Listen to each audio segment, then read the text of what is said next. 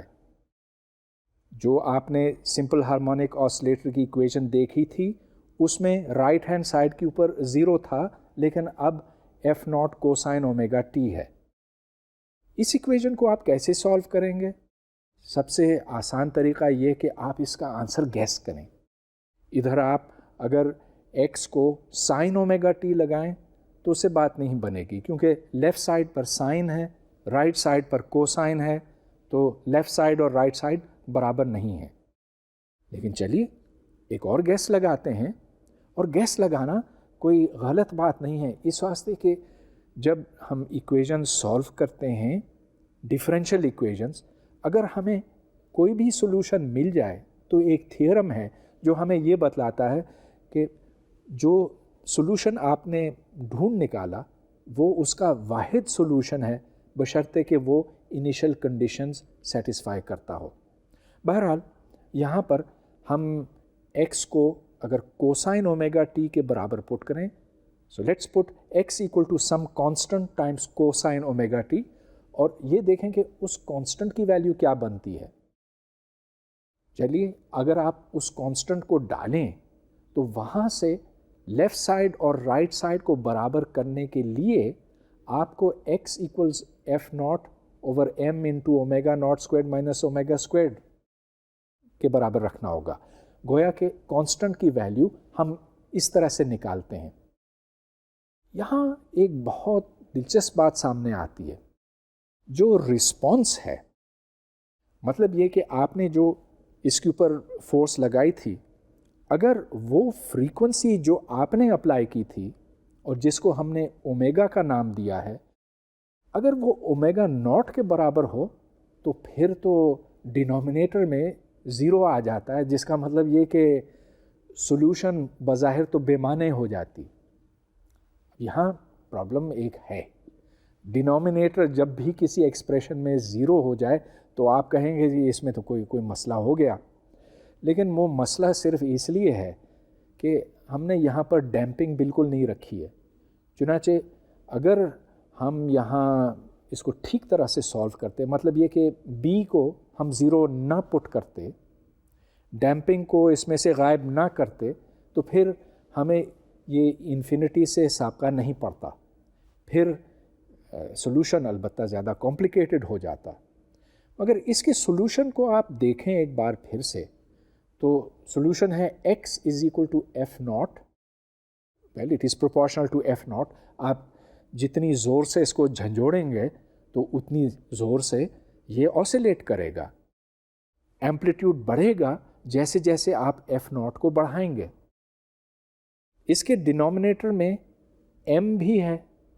m is the measure of inertia. کتنا ماس آپ نے ڈالا.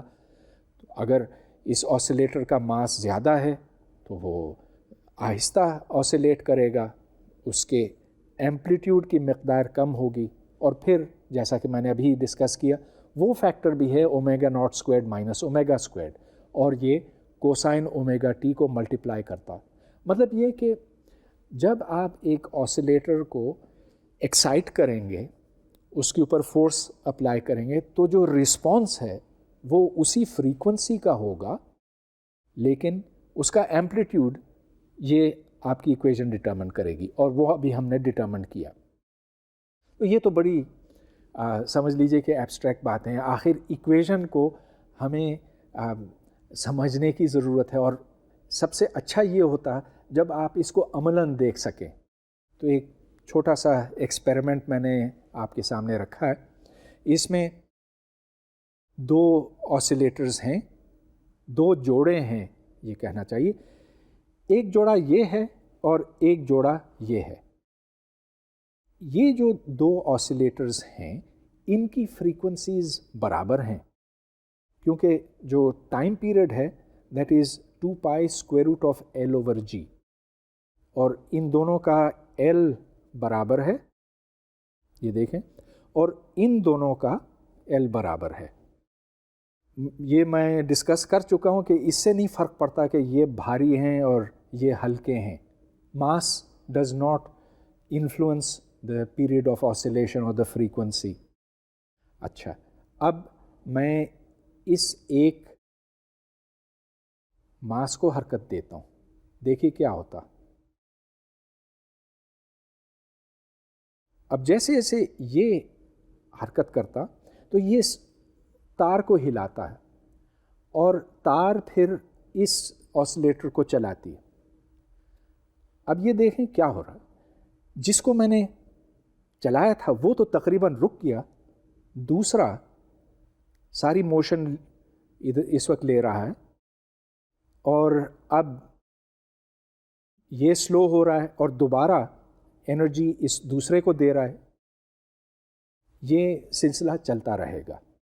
لیکن آپ دیکھیں کہ یہ جو دو ماسز ہیں، جو دو دوسرے آسیلیٹرز ہیں، یہ کوئی زیادہ اس سے متاثر نہیں ہوئے، وہ اس لیے کہ ان دونوں کی فریکوینسیز برابر تھیں، جو اور ان دونوں کی برابر ہے۔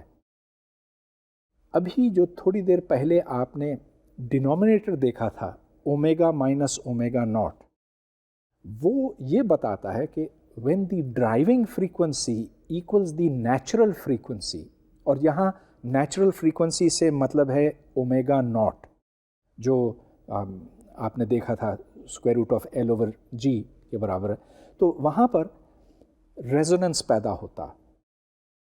ریزوننس کا فینومینن بہت زیادہ اہمیت رکھتا ہے فزکس کے ہر شعبے میں۔ ریزوننس سے مطلب یہ کہ جب آپ ایک آسیلیٹر کو چلاتے ہیں اور اس فریکوینسی سے چلاتے ہیں جو اس کی نیچرل فریکوینسی ہے، جیسے پینڈولم ہے square root of L over g, spring ہے تو square root of k over m, جو بھی اور سسٹمز ہم نے ابھی تک دیکھے، جو ٹارشنل آسیلیشنز ہیں ان کی بھی ایک مخصوص فریکوینسی ہوتی ہے، وہ نیچرل فریکوینسی کہلاتی ہے، وہ فریکوینسی ہے جو فری آسیلیشنز کی ہے۔ تو غرض یہ کہ جب بھی آپ ایک سسٹم کو ایکسائٹ کرتے ہیں اس کی ریزوننس فریکوینسی پہ، تو اس سے آپ کو میکسیمم ایفیکٹ ملتا ہے، میکسیمم ڈسپلیسمنٹ ملتی ہے۔ اب یہ دیکھیں کہ میں اس کو روک کر یہاں پر ریزوننس تلاش کرتا ہوں، تو اب میں چلیے اس کو چلاتا ہوں۔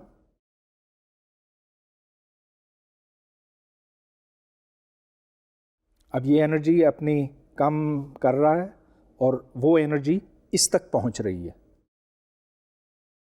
لیکن یہ جو دو بڑے ماسز ہیں ان پہ کوئی زیادہ اثر نہیں ہو رہا۔ ہاں کچھ ہو رہا ہے، وہ اس لیے کہ ان کی فریکوینسیز اور ان کی فریکوینسیز میں اتنا زیادہ فرق نہیں ہے۔ اگر میں اس کو اور زیادہ نیچے کر لیتا پھر تو یہ بالکل ہی ان سے متاثر نہ ہوتے، مگر آپ یہ دیکھ رہے ہیں کہ یہاں ایک دوسرے کو ڈرائیو کرتا ہے، پھر جب وہ میکسیمم پہ پہنچتا ہے تو وہ دوبارہ پہلے والے کو ڈرائیو کرتا، اور یہ سلسلہ چلتا رہتا ہے۔ یہ کپلنگ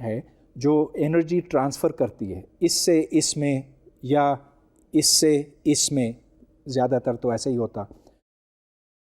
اگر میں یہاں ایک راڈ لگاتا تو ظاہر ہے کہ وہ کپلنگ جو ہے بہت کم ہو جاتی اور پھر تو ہم یہ فینومینن نہیں دیکھتے۔ غرض یہ کہ جب آپ ریزوننس کو ایکسائٹ کرتے ہیں تو اور دو ریزوننسز ہوتے ہیں تو ان کے درمیان جو کپلنگ ہوتی ہے وہ یہ طے کرتی ہے کہ انرجی کس رفتار سے ایک سے دوسرے میں منتقل ہوتی ہے۔ ریزوننس کی میں نے آپ کو یہاں پر تو ایک مثال دکھائی، لیکن اس کو روزمرہ کی زندگی میں بھی ہم جگہ جگہ دیکھتے ہیں۔ مثلاً ہر برج، ہر پل کی ایک ریزوننٹ فریکوینسی ہوتی ہے اور اس کو ایکسائٹ کرنا بعض دفعہ نہایت خطرناک ہوتا ہے۔ ایک واقعہ ہے کہ کچھ سپاہی سولجرز مارچ کرتے ہوئے ایک پل کے اوپر سے گزرے، اور چونکہ وہ مارچ کر رہے تھے تو اس واسطے انہوں نے اس برج کے ریزوننس کو ایکسائٹ کیا۔